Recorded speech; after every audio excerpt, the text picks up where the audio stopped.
vidé il y a quelques heures de ses maîtres déchus. La reconquête vient de se faire sans le moindre coup de feu.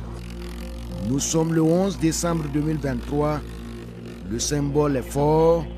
Le Burkina Faso fête ses 63 ans de souveraineté nationale et internationale. Pourtant, cette portion du pays était depuis 2019 une colonie aux mains de bandes armées terroristes. Avec le temps, le lieu était devenu une caverne de recel de patrimoine volé aux pieds des populations.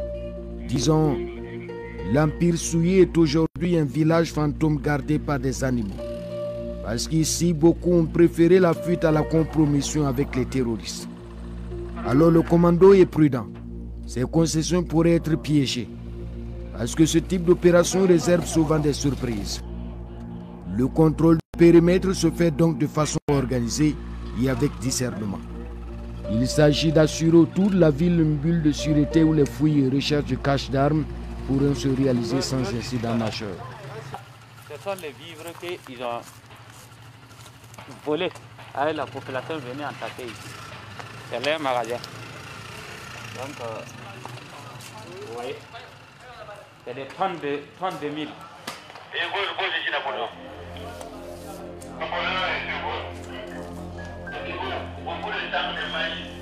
Des vivres en quantité. Il y en a presque dans tous les magasins du village. Ces ruines renferment ce qui pourrait nourrir des villages entiers aujourd'hui en détresse.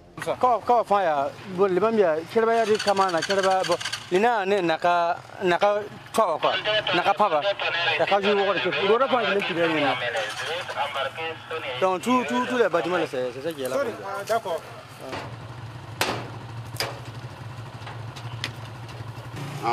Allez où? C'est retourné. Ici, c'est rentré à Djibo. On retourne nous. Voilà.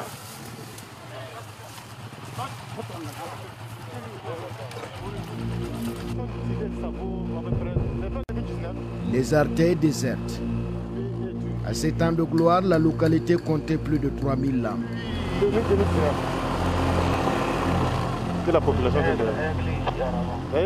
Dans les rangs, certains soldats gardent toujours le souvenir douloureux des attaques contre leur détachement à quelques mètres d'ici, il y a de cela 4 ans.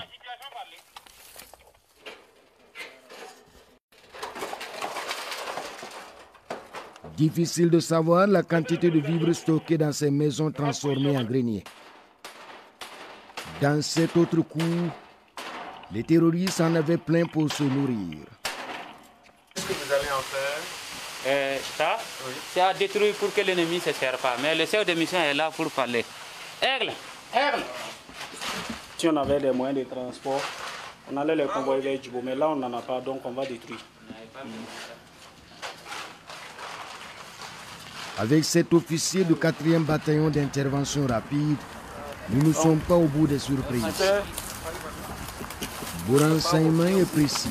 Donc c'est leur suite à carburant. C'est l'un des points de ravitaillement en carburant qui permettait aux terroristes de lancer des opérations contre les positions de l'armée dans la zone. La plus récente a visé le camp de Djibo le 26 novembre dernier. Tout le fruit du pillage va être détruit.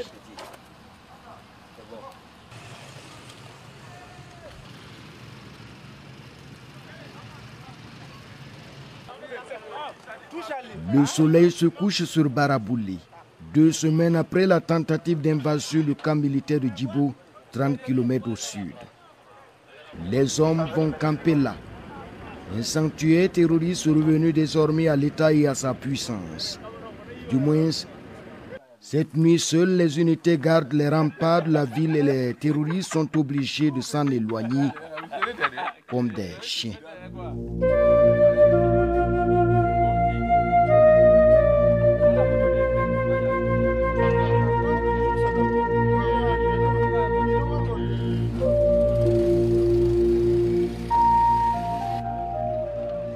Après une courte nuit de repos à l'aube, les unités reprennent leur pénible évolution.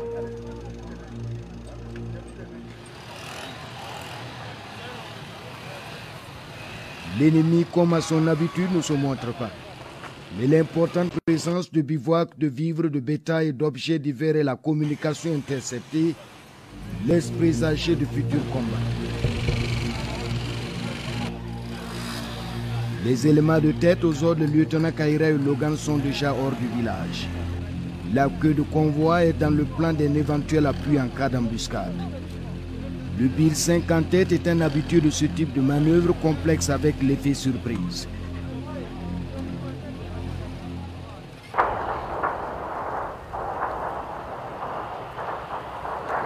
Le ton est donné. Contact en avant, contact en avant. L'équipe est sous le feu d'un groupe de terroristes.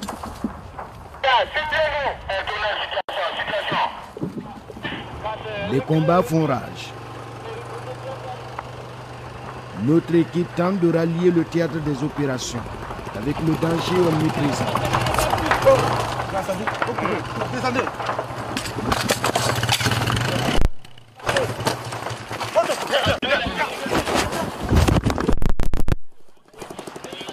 Les balles sifflent au plus près des hommes.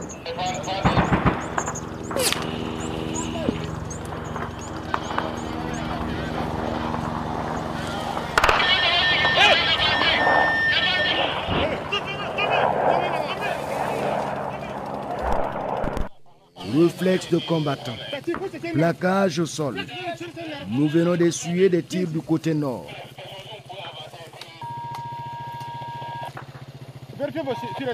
L'atmosphère autour de nous est tendue.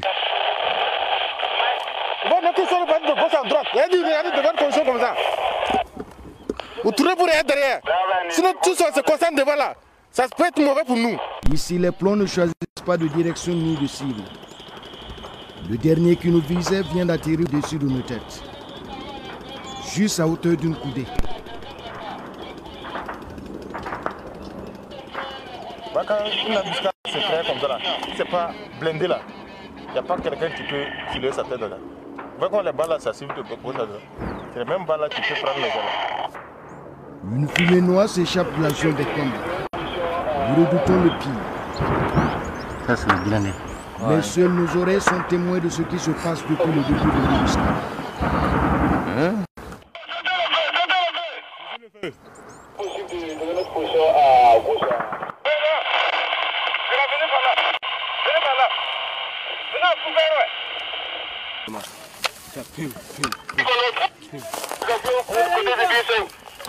Ici, la vie peut s'arrêter en une fraction de seconde. Restez plaqué. Petit, elle dit que le contact n'est pas fini. Vous voyez, le contact, ça vaut 30 minutes, non? Attendez.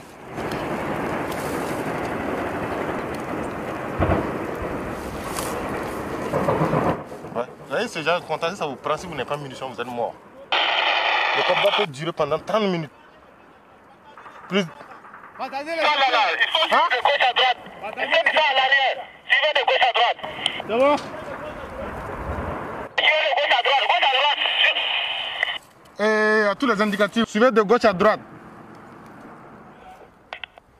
Suivez à l'arrière aussi. Alertés, les vecteurs aériens entrent en action. Le contact a sonné, ça n'a pas fait 30 minutes derrière. C'est-à-dire qu'il était déjà positionné à Djibo. Voilà. La flotte aérienne burkinabé semble gagner en efficacité. Le trajet Djibo Baraboulé n'a duré que quelques minutes.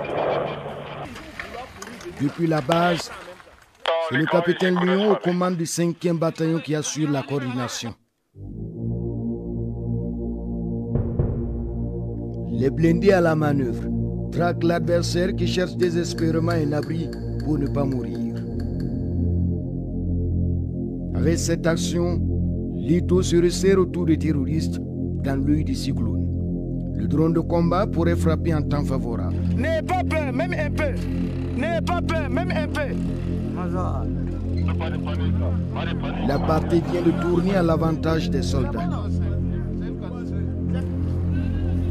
Et nous découvrons le théâtre des combats cauchemardesque. Les étincelles des explosions ont embrassé le périmètre de la tourmente. Les terroristes ont sous-estimé la puissance du feu des fantassins, mais le contraire les a rattrapés. La bataille est gagnée. On a traité l'élément, l'a déposé là-bas. Voici son arme. Et il avait un poste de radio. Ouais. Voici ça. Voici leur moto. Moto, armes et autres effets personnels abandonnés, sans doute pour faciliter le sprint. Mais peine perdue pour certains. Les soldats ont lavé l'affront. La vingtaine de terroristes embusqués est presque décimée.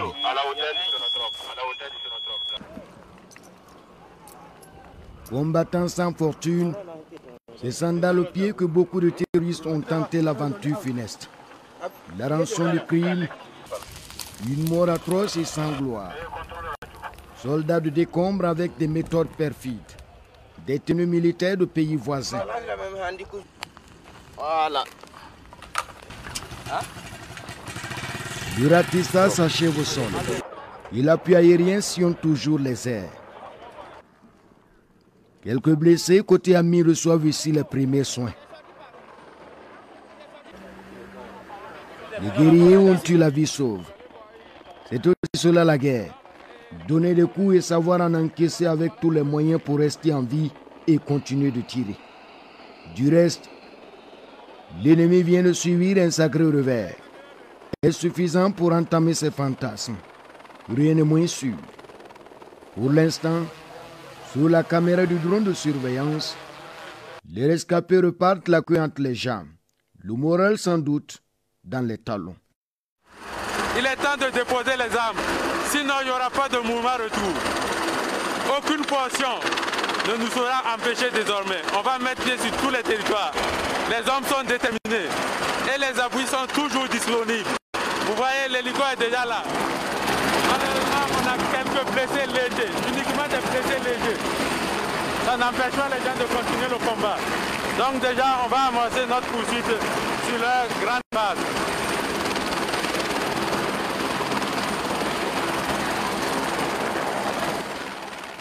Les blessés sont amenés au plus vite à Djibou. Un autre hélicoptère plus grand va assurer l'évacuation sur Ouagadougou.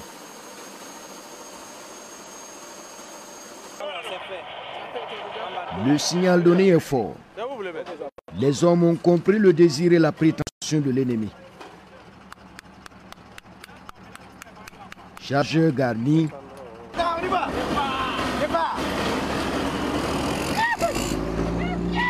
Le prochain point est à 15 km. Pétégolé, à la frontière avec le Mali. Les soldats évoluent à moto, en pick-up et en blindé dans une clairière pas du tout simple.